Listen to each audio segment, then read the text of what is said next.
Hello বন্ধুরা, তো আজকে দেখেন আমার বাড়ির একটা বাচ্চা পায়রা শখ করব। তো এটা আমার যে ব্রেকআপ লাইনটা আছে তার মতোই পুরো বাচ্চা পায়রাটা হয়েছে। দেখেন পায়রাটা শখ করাচ্ছি। আর একটা দাদা আমায় কমেন্ট করেছিল যে আমার একটা পায়রা আছে যে ডানা ঝুলিয়ে দিয়েছে।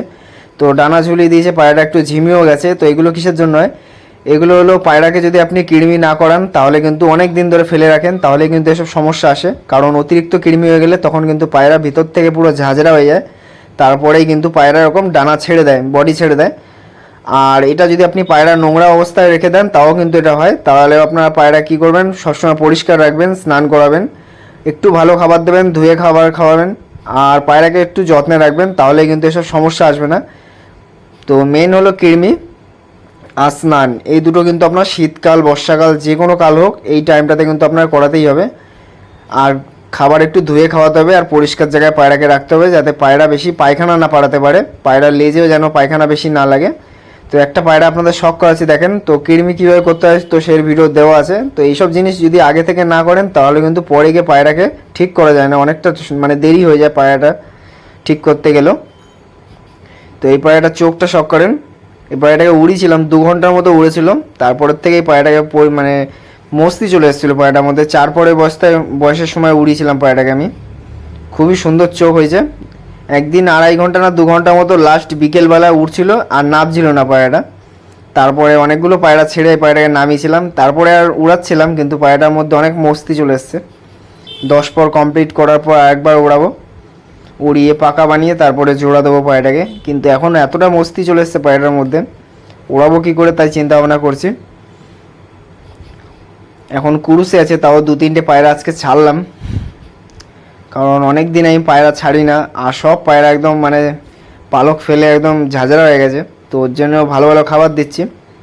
তো পালক ফেললে কী খাবার দিতে হয় সেটাও ভিডিও দিয়েছি।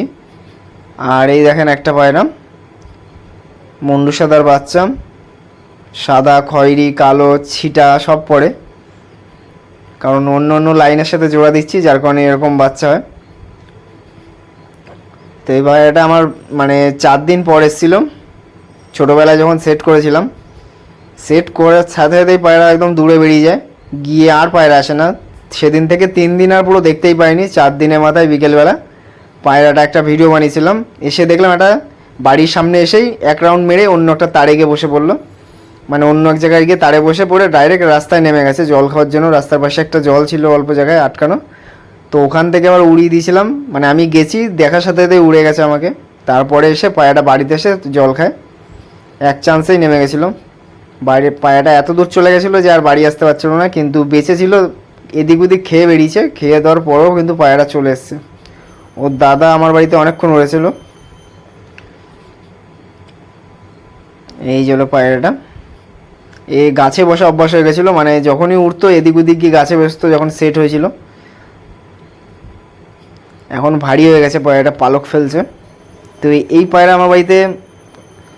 আমার বাড়িতে উঠতে একে দেখেছি হয়তো 10 থেকে 15 মিনিট, কিন্তু এর সাথে যখনই জোড়া দেবো একটা ভালো পায়রার, মানে অন্য লাইনে, আমার বাড়িতে সব মুন্ডুর সাথে ভাই বোন, তো ওর সাথে যখন জোড়া দেবো পায়রা নর্মালে 5-6 ঘন্টা আরামে উড়ে যাবে এর বাচ্চা, কারণ এর মধ্যে ওই কোয়ালিটিটা আছে। আর একটা ব্রিডিং পায়রা এটা একটা, একে ওড়াবো ভাবছিলাম, তো সেই টাইমে আর ওড়ানোর সময়ও হয়নি আমার। সপ্তাহে 1 দিন করে কাজ ছুটি করি, ওই দিনই ছাড়ি। আর পায়রা ওই দিনই ভারী হয়, বৃষ্টি হয় না কিছু হয়, একটা হতেই থাকে। তো আরেকটা পায়রা শখ করাচ্ছি দেখেন। তো এবার দেখি কদিন পর পায়রাগুলো যখন পালকগুলো উঠবে উড়াবো পায়রাগুলোকে। আর এই একটা পায়রা, এর বাচ্চা আমি আগে করেছিলাম, 2টো করেছিলাম, একটা দাদাকে দিয়েছিলাম।